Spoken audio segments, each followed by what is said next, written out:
Magsitayo ang lahat para sa panalangin sa ngalan ng Ama, ng Anak, ng Espiritu Santo. Amen. Magandang araw mga bata. Bago kayo umupo, pakipulot ang mga kalat sa ilalim ng inyong upuan at pakiayos ang inyong mga upuan.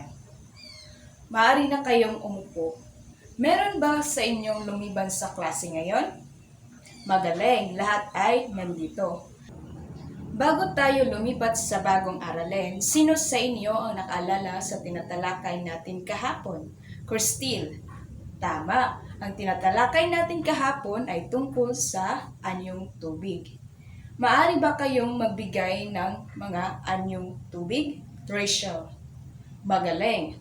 Ang anyong tubig ay Dagat, lawa, sapa, kipot, talon, batis, at gulpo. Ngayon, meron akong hinandang kanta. Ang pamagat nito ay Mga Anyong Lupa. Ang himig nito ay Leron-Leron Sinta. At ngayon, ako ang unang kakanta, tapos tayong lahat at sa panghuli, kayo na ang kakanta. Kuha? Okay. Mga anyong lupa dito sa ating bansa, lambak, kapatagan, yaman itong bayan, talampas at bulkan, kay gandang pagmasdan, burol kabundukan, ating alagaan. Okay, tayong lahat. Mga anyong lupa dito sa ating bansa, lambak, kapatagan, yaman itong bayan, talampas at bulkan, kay gandang pagmasdan, burol kabundukan, ating alagaan. Okay, kayo na naman. Magaling. Okay, ano ang inyong napapansin sa kantang inawit? Ayla. Tama, may iba't ibang anyong lupa. Ano-ano ang mga anyong lupang nabanggit sa awitin? Jason. Magaling. Ang mga nabanggit sa awitin ay lambak, kapatagan, talampas, bulkan, burol, at kabundukan. Sa inyong palagay, ano ang ating tatalakayin sa araw na ito? Magaling. Ang tatalakayin natin ngayon ay tungkol sa anyong lupa. Okay, ito ang mga larawan ng iba't ibang anyong lupa. Sa mga larawan, saan rito ang kapatagan? Jason, tama. Ito ang kapatagan. Ano naman ang kapatagan? Pakibasa, Patrick. Tama. Ang kapatagan ay pantay at matatabang lupa na pinagtataniman ng gulay at palay. Ano naman ang bundok? Pakibasa, Queenie. Tama. Ang bundok ay isang pagtaas ng lupa sa daigdig na may matatarik na bahagi at hamak na mas mataas sa burol. Ano naman itong nasa larawan? Tama. Ito ay burol. Ano naman ang burol? Pakibasa, Jacqueline. Magaling. Ang burol ay higit na mas mababa kaysa bundok. Ito ay hugis pabilog at tinutubuan ng luntiang damo sa panahong tag-ulan. At sa tag-araw ay nagiging kulay tsokolate. Ano naman ang nasa larawan na ito? Tama, ito ay lambak. Ang lambak ay patag na lugar sa pagitan ng dalawang bundok. Ano naman ang talampas? Pakibasa, RJ? Magaling. Ang talampas ay patag na anyong lupa sa mataas na lugar. Ano naman itong nasa larawan? Tama.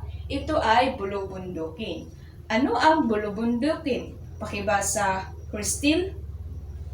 Magaling. Ang bulubundukin ay binubuo ng maraming maghahanay na bundok at matatarik at mataas kaysa bundok. Okay, ano naman itong larawan na hawak ko? Juvan. Tama.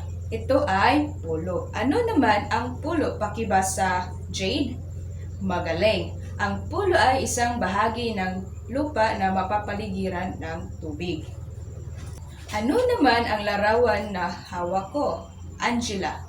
Tama. Ito ay bulkan. Ano naman ang bulkan? Pakibasa, Reggie. mahusay.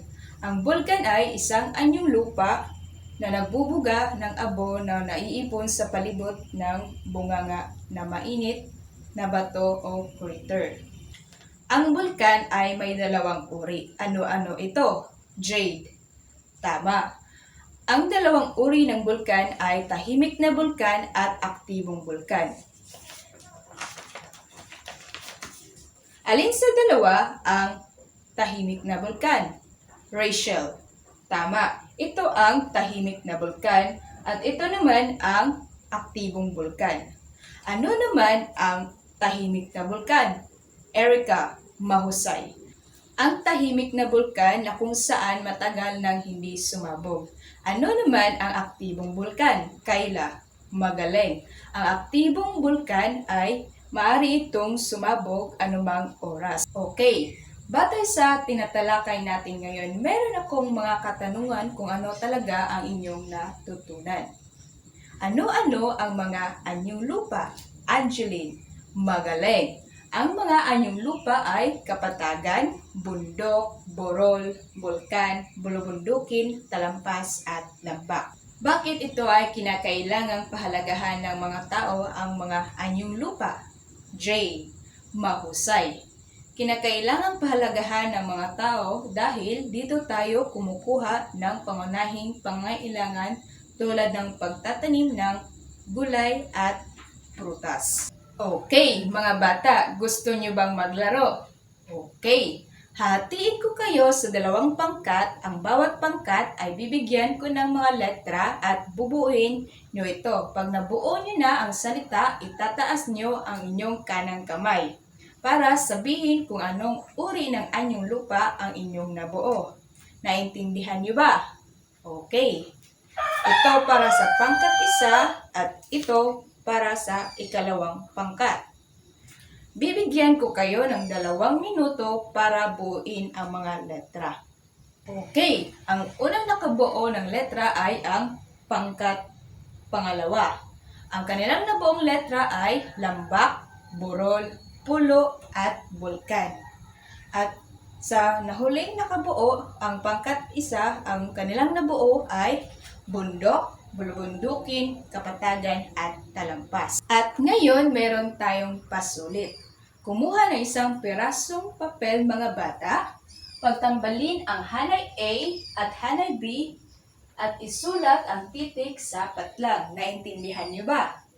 Okay, bibigyan ko kayo ng 5 minuto sa pagsagot nito. Okay. Una, patag na lupa sa itaas ng bundok. Okay, ang sagot ito ay talampas. At ang pangalawa, nagbubuga ng bato at abo. Tama. Ito ay bulkan. Pangatlo, ito ay binubuo ng maraming hanay na bundok. Tama. Ito ay bulubundukin. Letrang B. Pang-4, pantay at matabang lupa na pinagtataniman ng palay at gulay. Tama. Letrang B. At panghuli, patag na lupa sa pagitan ng 2 bundok. Tama. Letrang F. Lambak. Sino sa inyo ang nakakuha ng mataas na marka? Magaling. Pakipasa ang inyong mga papel sa harapan. Ang inyong asignatura ay sa isang bond paper, gumuhit ng isang uri ng anyong lupa, kulayan ito at ipaliwanag kung bakit ito ang napili mo. Magsitayo ang lahat para sa panalangin sa ngalan ng Ama, ng Anak, ng Espiritu Santo. Amen. Paalam mga bata, ingat sa pag-uwi!